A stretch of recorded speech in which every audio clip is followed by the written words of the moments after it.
सरदार शहर के अंदर चुनावी माहौल है वो काफ़ी गर्म है। गांव देहात तक चुनाव पहुंच गए। हर वार्ड के अंदर नेता है वो पहुंच रहे हैं। आज हम केकेसी कॉलेज के अंदर पहुंचे, यहाँ पर छात्र हैं हमारे साथ, उनसे जानेंगे उनके आखिर क्या कुछ मुद्दे हैं। क्या नाम है आपका? भावना पारिक। पता है चुनाव क्यों हो रहा है? सरदार से उपचुनाव हो रहा है विधानसभा का, पता है? हाँ, क्योंकि हमारे जो इधर भवनलाल जी शर्मा थे उनका देहांत हो गया, उस वजह से चुनाव कर रहे हैं। कैसे आते हो? कहाँ, सरदार शहर से हो, गाँव से हो? नहीं, बुल्ला सर से। सरदार शहर से। कैसे, बस से आते हो? हाँ, कैसा है रास्ता वगैरह? बहुत खराब रोड है, गड्ढे ही गड्ढे हो रहे हैं रोड के अंदर। गाँव की बात करें तो गाँव में किस प्रकार का चुनावी माहौल है? क्या गाँव के अंदर कुछ बनना? हाँ, कुछ हो रहा है, कुछ हो तो रहा है? थोड़ा बहुत है। नेता वगैरह आ रहे हैं? नहीं, हाँ आ रहे हैं 2-3। आपका क्या नाम भैया? विशाल पारिक। विशाल जी, कौन से गाँव से हो आप? मैं अजीतसर गाँव से। अमृतसर से। काफ़ी दूर गाँव आपका तो। हाँ। किससे आते हो? बस से आते बस से आते हो। कैसा है गांव के अंदर माहौल बनना शुरू? नेता वगैरह आ रहे हैं, गांव पहुंच रहे हैं? हाँ, नेता आ रहे हैं वोट के लिए। कौन आ गए?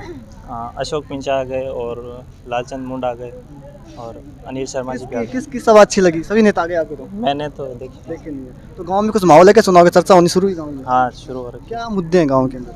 मुद्दे भ्रष्टाचार के हैं, मेडिकल के हैं और भी बहुत सारे मुद्दे हैं, पर भ्रष्टाचार का मेन मुद्दा है क्योंकि केंद्र सरकार या फिर राज्य सरकार बहुत सारी ऐसी योजनाएं चलाती है जो हम युवाओं को प्रोत्साहित करती है, पर भ्रष्टाचार की वजह से वो हम तक पहुंच ही नहीं पाती है। तो ऐसा कुछ होना चाहिए जिससे इस पर रोक लग सके और हम युवाओं को उसका फ़ायदा मिल सके। वैकेंसी आती है, रद्द हो जाती है, नुकसान होता है छात्रों का, युवाओं का? बिल्कुल होता है। एक तो उनका टाइम ख़राब होता है और दूसरा जब वो वैकेंसी की तैयारी करते हैं तो अगर वो लीक हो जाती है, वापस से एग्ज़ाम होते हैं तो उनका एज भी चली जाती है, जिससे उनका पूरा करियर भी ख़राब हो सकता है। पेपर लीक हो जाते हैं बार बार, क्या कहते हैं उसको? कमेटी भी बन चुकी है उस पर, फिर भी बार बार पेपर लीक हो रहे हैं, तो ये सिस्टम में थोड़ी गड़बड़ है, वो सही होनी चाहिए। पेपर लीक हो जाते हैं, किस प्रकार का नुकसान है वो होता है छात्रों को, युवाओं को, पढ़ने वाले विद्यार्थियों को? सर पहले तो फॉर्म भरवाते हैं, फीस लगती है, फीस के पैसे लगते हैं, उसके बाद टाइम वेस्ट होता है, उसके बाद सरकार कमेटी बिठाती है, फिर भी कोई कार्रवाई नहीं होती है। एजुकेशन का सबसे बड़ा मुद्दा यही है। अभी पीछे हुआ था ये जो एलडीसी का हुआ था ना, ये पहले एग्ज़ाम हुआ, फिर एग्ज़ाम हो गया रद्द, अभी कलर का हुआ था वो भी वनपाल का भी रद्द हो गया, पेपर लीक हो गया। आप कहाँ से आते हो? गाँव से, शहर से? सरदार शहर से। सरदार शहर से। कौन सा वार्ड है? Ward number 18। कैसी है सड़कें, कैसी है वार्ड के अंदर, कैसी साफ सफाई की व्यवस्था कैसी है? अभी तो पीछे साफ सफाई की व्यवस्था अच्छी है। गाँव शहर के वार्ड के अंदर नेता वगैरह आ रहे हैं वोट मांगने के लिए? हाँ अरे कैसा माहौल है? मम्मी पापा चर्चा करते हैं, आस पड़ोस में चर्चा होती है चुनाव को लेकर? हाँ होती है। आप किसको वोट दोगे? RLP। आरएलपी। तो आरएलपी समर्थक भी हमारे पास मिल गए हैं। क्या नाम आपका? मनीषा राठौर। कौन सा गाँव आपका? सरदार शहर से। सरदार शहर से। गाँव के सरदार शहर से। किस से आते हो? बस से आते हो, कैसे आते हो? बस से आती हूँ, रूट वाली बस से। सड़कें टूटी हुई पूरी आपकी, तो गुमसकर तक। सड़कों की बहुत दिक्कत होती है। बारिश के टाइम में भी क्या होता है, एक्चुअली बारिश आती है तो उससे सड़कों पे पानी भी हो जाता है, तो उसे आने जाने में बहुत दिक्कत होती है। युवाओं के क्या मुद्दे होने चाहिए चुनाव के अंदर? सर मेरा तो यही मानना है कि मतलब अभी जो हमें ज़रूरत है कि हॉस्पिटल्स वगैरह में भी भ्रष्टाचार भी काफ़ी हो रहा है, वो कम होना चाहिए।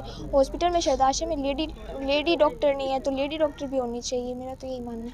महिला सुरक्षा भी काफ़ी अहम रहती है, तो थाना होना चाहिए। हाँ, महिलाओं के लिए मतलब ये होना चाहिए कि लेडीज़ इंस्पेक्टर्स वगैरह भी होनी चाहिए। कुछ और युवा, उनसे हम बात कर लेते हैं। भैया क्या नाम आपका? रिजवान। स्पोर्ट्स से हो क्या आप? जी सर। क्या खेलते हो? Badminton, volleyball. कैसा माहौल है सरदार शहर खेलों का? सर खेलों का सरदार से माहौल बहुत ही ख़राब है। जैसे सब बोलते तो हैं स्पोर्ट्स के लिए कि हम ये करेंगे, पर सर स्पोर्ट्स के लिए कोई भी आगे नहीं आना चाहता। जैसे और भी अहम बहुत से मुद्दे हैं सरदार शहर के, जैसे चिकित्सा सुविधा को हो गया लेकर, स्टेडियम को लेकर हो गया सर, क्रिकेट ताल मैदान में देख लीजिए, सब ऐसे पट्टी बना के नॉर्मल खेलते हैं, उनके लिए कोई सुविधा नहीं है। तो सर हम यही चाहते हैं कि सरकार किसी की बने, पर पहले युवाओं के लिए आगे काम के अंदर आगे आए। युवाओं के लिए काम कर। पड़ोसी अपनी तहसील है राजगढ़, वहाँ पर काफ़ी खेलों की सुविधा हो रही है, अपने को नहीं हो रही, भेदभाव हो रहा है अपने साथ? जी सर बिल्कुल, हमारे साथ ये सही है कि पहले सरदार शहर अग्रणीय था आगे सब चीज़ के लिए, कि स्पोर्ट्स में सरदार शहर का नाम था, बट सर अब कुछ वर्षों से हम देख रहे हैं कि सरदार शहर में किसी भी स्पोर्ट्स के लिए कोई काम हो ही नहीं रहा है। तो हमारी यही अपील है कि सबसे पहले स्पोर्ट्स के लिए आप आगे आए और फिर जो चिकित्सा सुविधा, एजुकेशन जो है उनके लिए। कौन सा वार्ड आपका? 10 नंबर। 10 नंबर है। कौन पार्षद कौन है? अशोक पिंचा। अशोक पिंचा। वैसे वो है अभी पत्नी उनकी? नहीं वो है ना कांग्रेस के सर। कुछ और लोगों से बात कर लेते हैं, देखते हैं और कुछ लोगों क्या कुछ मुद्दे हैं। क्या नाम आपका? शालू सुधार। कौन सा, कहाँ सरदार से हो गाँव? हाँ, लोकल सरदार शहर। कौन सा वार्ड है? Ward number 12। हाँ। कौन पार्षद कौन है? पार्षद चलिए, थोड़ी चुनाव कौन कौन लड़ रहा है पता है आपको? हाँ कौन कौन लड़ रहा है? हमारे भंवरलाल जी के बेटे अनिल शर्मा कांग्रेस से और बीजेपी से अशोक पिंचा लड़ रहे हैं सर। और आरएलपी से भी एक लालचंद जी है। हाँ वो भी। चुनाव वार्ड के अंदर आ रहे हैं नेता वगैरह? हाँ आ रहे हैं, वादे करके जा रहे हैं कि आपकी जो सड़कें ख़राब है वो सही करवा देंगे, क्योंकि अब यहाँ पे ये पुलिस थाना वगैरह वो नहीं है, वो बनवा देंगे। और सब पता नहीं होगा कि नहीं। और इसके बावजूद से ये भी बोला जाता है कि भाई जैसे युवाओं के जो 2-3 में नैतिक मुद्दे रहते हैं, जैसे कि पेपर कैंसिल होना, लीक होना, अभी जो हुए एक तो एलडीसी का और एक वनपाल का हुआ है। सर ठीक है, अब पेपर कैंसिल होने पर मतलब बहुत ज़्यादा वो डीमोटिवेटेड हो जाते हैं, क्योंकि बंदे कितने पढ़ते हैं कितने ज़्यादा, फिर भी उसके बावजूद उनके पेपर कैंसिल हो जाते हैं, हो नहीं पाते। और उसके आगे भी उनके वो एग्ज़ाम डेट है बदलती रहती है, बार बार आता नहीं है, जिस कारण उसको बोला जाता है पता नहीं करेंगे नहीं, ये नैतिक मुद्दा। और जैसे हम लोग जैसे सर सरदार सर वार्ड नंबर 12 से सड़क से आते हैं, चूरू रोड ये पूरी की पूरी ख़राब है, गड्ढे हो रखे हैं बीच में सर। ये जैसे कि एक मेन मुद्दा इन्हें सही करवाना चाहिए। और नर्सिंग कॉलेज होनी चाहिए एक, और सरकारी कोई कॉलेज है नहीं, जिसकी वजह से हमें प्राइवेट कॉलेजों में पढ़ना पड़ता है मजबूरन सर। आपका फेवरेट नेता कौन है? Sir Ashok Pincha sir. अच्छा, अशोक पिंचा। और सुने कोई भाषण अशोक पिंचा जी के? हाँ कभी कभार सुने सर, एक दो। कुछ और लोगों से बात करते। क्या नाम आपका? मेघा स्वामी। कहाँ से आते हो आप? सदाशिव। सड़कें वगैरह कैसी वहाँ पर? बहुत ख़राब है। बहुत ख़राब है। कोई आया आपके कॉलोनी के अंदर कोई वोट मांगने की? तो अभी तक नहीं है कुछ। क्या नाम भैया आपका? अकरम। अकरम। कौन सा वार्ड आपका? 49। कैसा कुछ माहौल है चुनाव का? बहुत गर्मा गर्मी है। गर्मा गर्मी है। किसको वोट जाएगा आप? कांग्रेस। 18 साल प्लस हो गए आप? हाँ कांग्रेस से जीत रहे हैं अनिल शर्मा फिर? हाँ अभी तो जीत रहे हैं, लगभग चुनाव के हिसाब से 25 या 30 हज़ार वोट से जीत जाएगी। आरएलपी भी है मैदान के अंदर, बीजेपी भी है।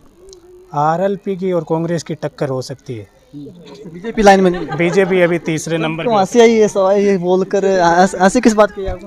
अरे कैसे नहीं, हंसी आई है आपको तो हंस रहे हैं। आरएलपी और बीजेपी लाइन में नहीं है मतलब? हाँ अभी बीजेपी तो गांव के हिसाब से जाट समाज की मीटिंग हुई थी, तो उसके हिसाब से 60 से। आप क्या नाम बताया था आपने? रिजवान। क्या सर बीजेपी और इसकी आरएलपी की और कांग्रेस की तीनों की टक्कर सेम है। वैसे देखा जाए तो आरएलपी का जो अभी कैंडिडेट जो खड़े हुए हैं सर, उनको इतने लोग सरदार समय लोकल में कोई जानता भी नहीं। कांग्रेस और बीजेपी को सर देखें तो अभी फिलहाल सभी गांवों में देख लो आप, बीजेपी की अभी भी आज पोलासर में भी उसका वो होगा, रैली वगैरह का प्रोग्राम है सर, होगा। लेकिन सर बीजेपी का जो कैंडिडेट है वो अभी तक सबसे बेस्ट है सर। गाँव एक समर्थक भी है, क्या कहे वो reality के लिए?